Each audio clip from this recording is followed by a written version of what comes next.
All right, so we're back again, Spiritual Art of War.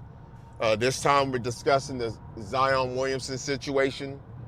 I was actually thinking, oddly enough, if you go back to the draft lottery, when they were, basically figuring out who was going to pick number one in the order of the lottery picks, Zion was there to represent the New Orleans Pelicans as, pretty much on behalf of the team. And if you go back and you look at how his behavior was or his demeanor, it definitely seemed kind of strange, like he knew that something was going on behind the scenes. Because many times, by the time you hear such a lawsuit, he already got wind of it from a lawyer, and then it goes public later, right? And it wasn't too long, after that, the draft lottery that, this information came public, right? Now, it's alleged that it's possibly, I don't know, I have to see, the suit is from a Jane Doe. I don't think, no one knows whether or not it's his ex, that weird-looking ant-built woman, Moriah Mills, who had tried to extort him and was basically getting a bunch of payments from him for some time until he decided to move on to another woman whom he got pregnant. Mind you, both of these women are older than him. That's a whole nother discussion when it comes to these so-called black athletes and dealing with older women. But so we'll have to save that for another day. Now, he has this lawsuit where he's being accused of abuse physically and sexually. And it's interesting how these women be such victims, but they can never go to the cops. They got to go to the civil court. They got to go get a lawyer. They got to go get a Tony Budsby, okay, to throw these lawsuits out here. And the reason why they're doing it because women are getting away with it. And these women are not getting marriages. If they're not getting babies, they're not getting marriages from these super wealthy guys, these super rich guys, these highly visible men. They're seeing the Cassie play. They're seeing how Cassie got a bag out of Diddy. Okay? She got like 20 mil from Diddy and like I think another 10 mil from the Intercontinental Hotel, right?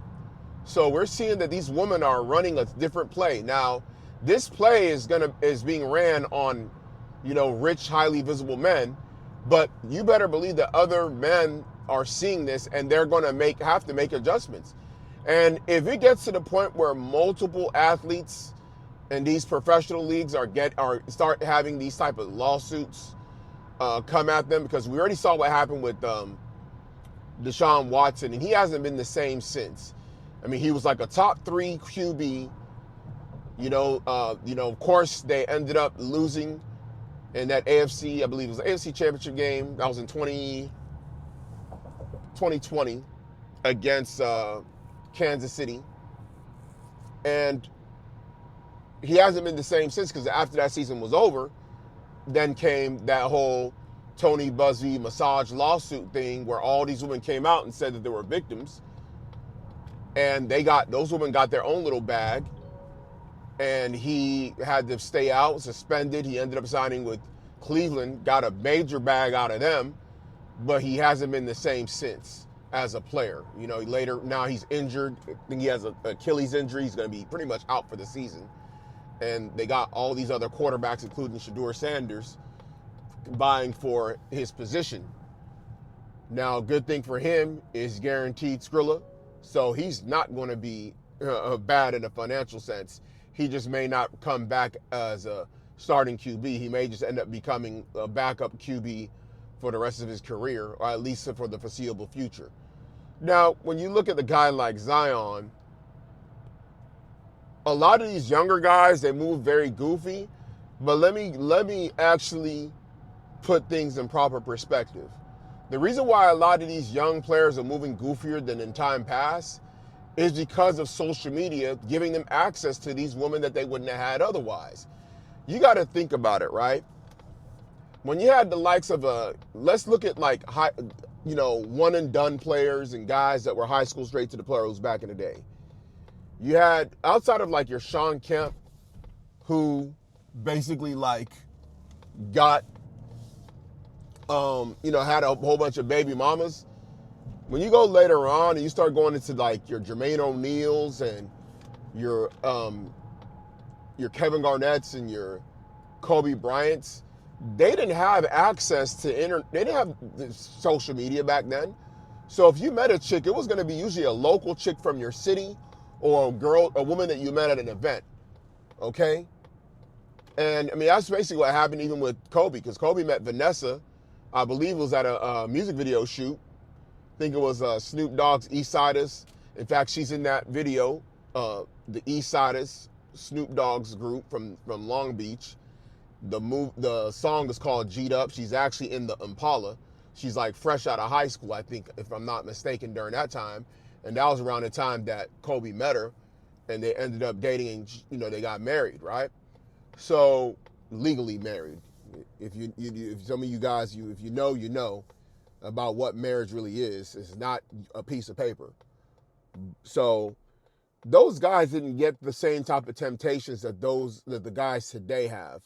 So when you think about a guy like a Zion, who might have been looking at some of these women when he was like in high school, fantasizing about them, and then now you make it big, you're an NBA player, you're touching, 10, 20 million a year off your Jordan brand contract, off your rookie deal, with Pelicans.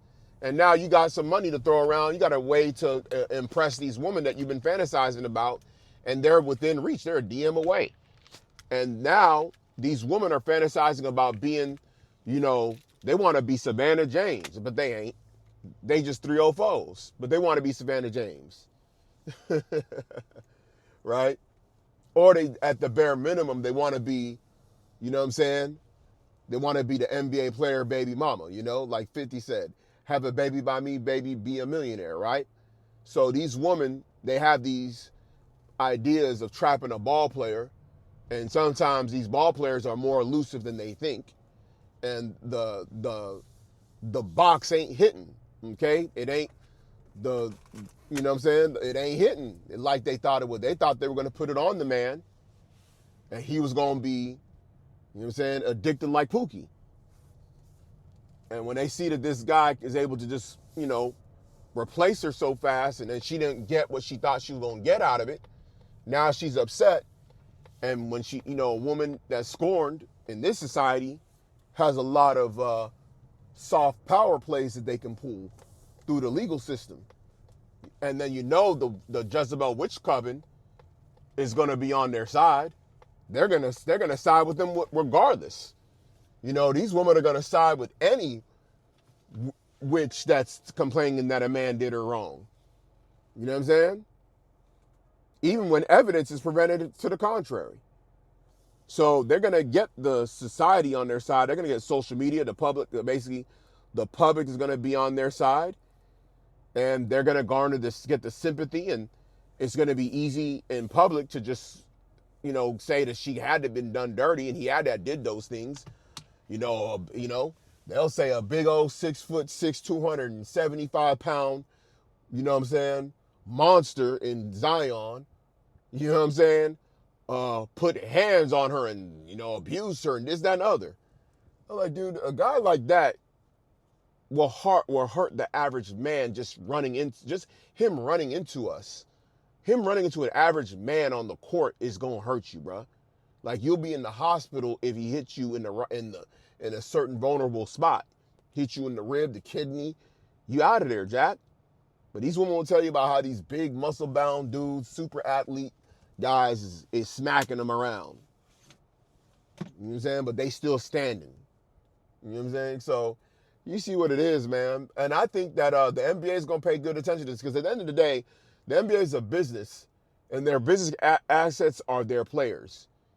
And eventually, if this happens again, I'm telling you, if this happens like every year or twice a year in the NBA and or NFL, and these suits are coming in and they're actually winning these cases, and they're messing up the names of these players, which by extension is hurting the franchises, because the franchises have these players. And we know that the court of public opinion is always going to side with the woman. Okay, so you're always the monster in the situation. I mean, even Cleveland fans have a hard time even accepting Deshaun Watson, but they were so desperate for a quarterback, that was one of the few places he can go because no free agent quarterback really wants to sign there unless it's just to make some money, not to really win a title. So you see these type of things going on, man. When you see it, you be like, yeah, this is what's kind of going on. And if you look at these NBA players, go back in the day, all them NBA players from the 90s, man, them guys is like 90% of them guys is married, bro. By the time them guys was like 30, they already were married. You know what I'm saying? I've been around, I've actually been to the houses, back in the day as a kid of like NBA players, like, going to different neighborhoods and walking into those neighborhoods, especially back in the day when I used to, do the trick or treat thing. You know what I'm saying? As a little kid, which we don't do no more. Okay. But you know how it is as a kid in Babylon. We did the whole Halloween thing, and there was a not too far, really, bike ride. There was an area where there was a lot of athletes, played for the Oilers, played for the Stros, played for the Rockets. I mean, you go to their cribs, these guys, their wives is opening up the doors, man. Okay? I mean, I've literally I literally met like Ken Caminetti's wife, or who else? Ken Caminetti, Maria Ellie. I think she was like a newscaster or something like that. Maria Ellie. Been to Vernon Maxwell's house. I've been to certain people's houses, man. Charles Barkley, back in the Rockets days, Even went to middle school with Warren Moon, son. You know what I'm saying? Warren Moon's son and daughter. Okay? So, and we're talking about like in a big area. We're talking about like a neighborhood, and we're talking about multiple neighborhoods from working class, middle class to upper class. So we're talking about an area in the, in the outskirts of Houston where we were kind of bussed all over. So it wasn't uncommon for you to be with someone that was from a poor, very poor area to a very rich one. So when you see these type of things, you see back then, those guys was married back then. You can look it up. Almost all these NBA players was married by the time they were 30, especially those 80s players. Okay? Because that was just a common thing. America, you got to remember that generation of players that got drafted in the 80s that made their careers in the 90s era. You got to remember that their parents were like very conservative. They came up in a time when their parents were, these guys, their parents married young. Their mothers were more likely to be virgins. So these guys is coming up already knowing that they're already kind of in that mode back then. These players today, these guys that are drafted in the 2010s, the 2020s, bro, they're not getting married because they see what's going on. Okay, you see like Jalen Hurts got married in the Hurdles with no prenup. We seen that I'm going to have to deal with that subject as well. Travis Hunter and Leanna Lene. You see, he got married, allegedly no prenup. But many of these guys is not doing that, right? So these girls that are wishing upon a star, that they're going to get one of these guys and convince them to either be a baby daddy so she can get her check every month on schedule for the next 18 years, or marry her to validate her, and then she can go through and give you the praying mantis divorce at the end. They're not getting that like they used to.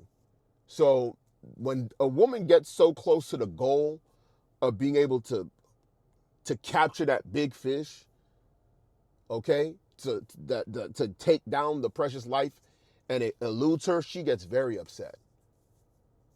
And that's what's happening with these women that are doing these type of things, They're doing these things because that's their only alternative to getting that level of money, okay? And like I said, if it continues to happen over and over again, there will be adjustments made by the leagues and by these players to lessen these things from happening. And I'm going to probably go into another one and say what I would do if I was a professional athlete, okay? So that's what's going to be another one. So be on the lookout for that one. What I would do if I was a professional athlete in 2025 and I was looking to deal with women, okay? So I'm going to give you the two sides. I'm going to give you the side of what I would do. I'm going to give you the side of what these guys that are Babylonianized would probably do differently to keep these situations from happening to them. Okay? So signing off. Let me know what you think in the comments. Like, share, and subscribe. I'm out.